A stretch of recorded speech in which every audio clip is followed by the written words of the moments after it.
اس video کو آپ دوست دیکھیے۔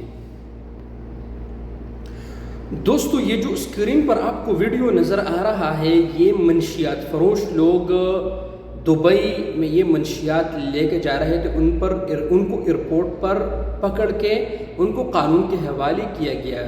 آج سے 4-5 دن پہلے پاکستانی حکومت نے اس طرح کے لوگوں کے پاسپورٹ 5 سال کے لیے بلاک کے ساتھ ساتھ ان پر FIR بھی کاٹنے کا فیصلہ کیا تھا۔ یہی لوگ تھے، یہی وہ کرمنل لوگ تھے۔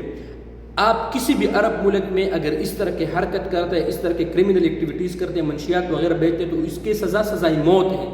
خاص کر سعودی عرب میں منشیات فروشوں کی سزائے موت ہے، ان کا سر کاٹ دیا جائے گا۔ یہ پاک ملک ہے سعودی عرب میں، اور اس طرح کے اور بھی عرب ممالک میں آپ جدھر بھی جاتے ہیں، اللہ کے بندو، آپ اپنے ملک کے سفیر ہوتے ہیں، کیوں اس طرح حرکت کرتے ہیں؟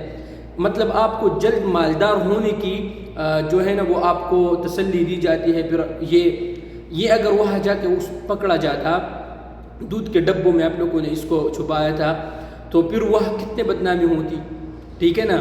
تو اس طرح کی حرکتیں آپ کر کے نا اپنے ملک کی بھی بدنامی کرتے ہیں۔ آپ اپنے ملک کے سفیر ہوتے ہیں باہر ملکوں میں، تو اس طرح کی حرکت کبھی بھی مت کرے، اور منشیات فروشی کی سزا جو ہے موت ہے۔ تو یہ جو پابندی لگائی تھی نا دوستو، یہ اس طرح لوگوں کے لیے لگائی تھی جو اب آپ کے سامنے ہیں۔